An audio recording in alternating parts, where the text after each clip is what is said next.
ચોપડી ભણેલો છે, હિન્દી ને ગુજરાતી બધું વાંચી નાખું, આખું પેપર વાંચી નાખું. ખાલી અંગ્રેજીમાં જરા આમ પપ્પા હતા, પપ્પા દારૂમાં ગુજરી ગયા, દારૂ બહુ પીતા તો જલંધર થઈ ગયેલું. આમાં અહીંયા પાણી નહીં કરે ડૉક્ટર, તે થઈ ગયેલું તો પપ્પા મારા એમાં મરી ગયા. જય શ્રી કૃષ્ણ દોસ્તો, કાકા છે કે જેઓ રસ્તામાં અમને મળી ગયા હતા અને ખાસ કરીને હોમલેસ લોકો માટે અમે અવારનવાર કામ કરતા હોતા હોઈએ છીએ. એમાંથી જ એક કાકા છે કે જેઓ આજે રસ્તા પર મળેલા છે અને બોટલ વીણી અને પોતાનું ઘર ગુજરાન ચલાવે છે. તો ચાલો કાકા સાથે વાતચીત કરીએ ને તમને બતાવવાનો પ્રયત્ન કરીએ. કાકા શું નામ છે તમારું? મારું રાજુ. રાજુભાઈ. એ પહેલાં કટિંગમાં કામ કરતો હતો તો તા બરાબર ચાલતું નથી, તો એ ધંધો મેં છોડી દીધો. હવે આ કહી રાખું. દાદા સુરતમાં કેટલા વર્ષથી રહ્યો છો તમે? મેં સુરતમાં એમ તો 30 વર્ષ થઈ ગયા મને, 35 વર્ષ. પહેલાં જ્યાં કિન્નારી થિયેટર હતું ત્યાં અમારું મકાન હતું, તો પેલો કમિશનર આવેલો ને તે તોડી નાખેલું, તો મામાએ અહીંયા મકાન લીધું પરસોત્તમનગર. હવે રહીએ છીએ, 2 ભાઈ છે, 1 બેન છે. 2 બેનના લગ્ન થઈ ગયા, 1 બેનને 2 જમાઈ છે, 1 બેનનું જરાક મગજ જરાક અધ્ધર છે, તેની વાતચીત ચાલે છે ને મેં આ ભંગારનો ધંધો કરું. તો દાદા તમારા લગ્ન નથી ત્યાં? છોકરા કોઈ નથી? થઈ ગયા, 1 છોકરો છે. મેં કહી દીધું કે ભાઈ દાદા દાદી એને પારે છે ગામની અંદર, હું અહીંયા ધંધો કરીને મારો ગુજારો કરું છું.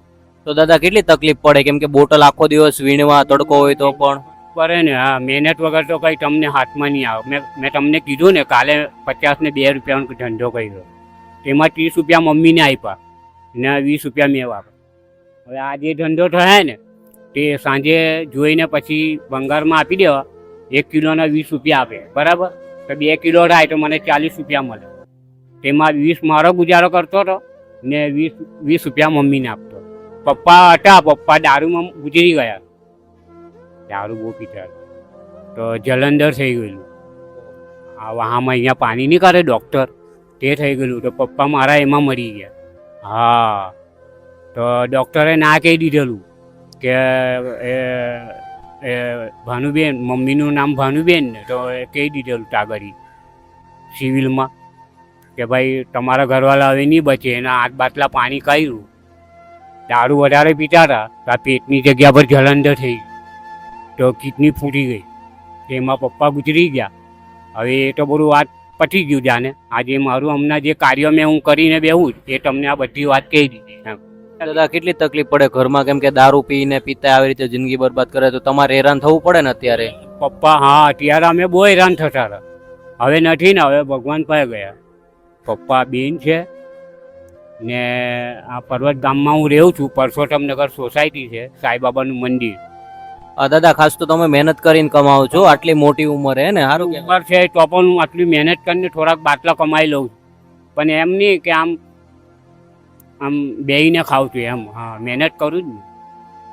અને દાદા તમને વ્યસનની આદત ખરી ગઈ? મારી કોઈ વ્યસન, બીડી સિગરેટ કોઈ વ્યસન નથી. ખાલી ચા જોઈએ ને આમ બહુ થાકી જાઉં તો 10 રૂપિયાનો દારૂ પી લઉં, બસ એ.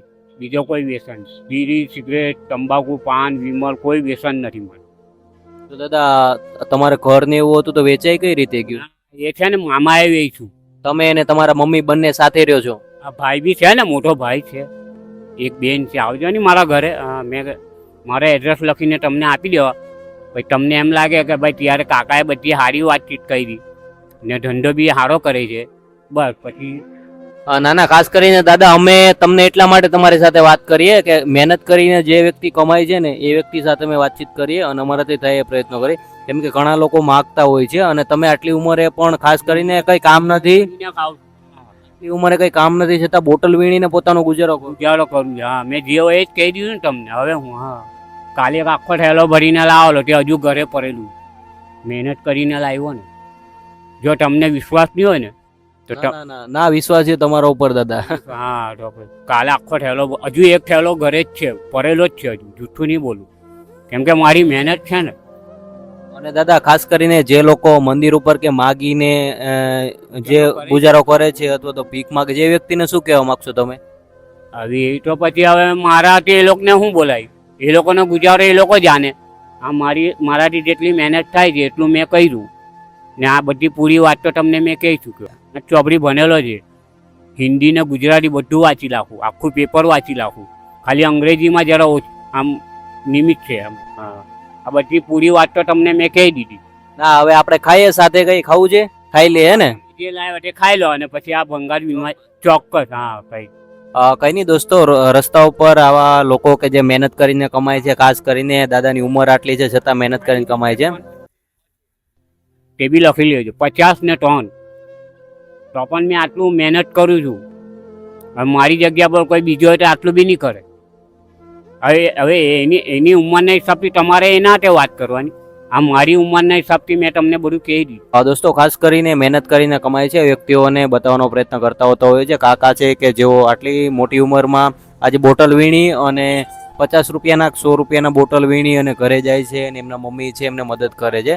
તો બહુ સારી વાત કહેવાય છે. તમે પણ દોસ્તો તમારી આજુબાજુ કોઈ પણ આ વ્યક્તિઓ દેખાય, તમારાથી જે પણ થાય બનતો સપોર્ટ કરજો, જેમનાથી થોડો પણ એમના જીવનમાં બદલાવ આવશે તો બહુ મોટી વાત કહેવાય છે. તો બસ દોસ્તો મળે છે એક નવા વિડીયોમાં, નવા વ્યક્તિ સાથે, નવા ઉમેદ સાથે, નવા વિચાર સાથે. જય હિન્દ, જય ભારત.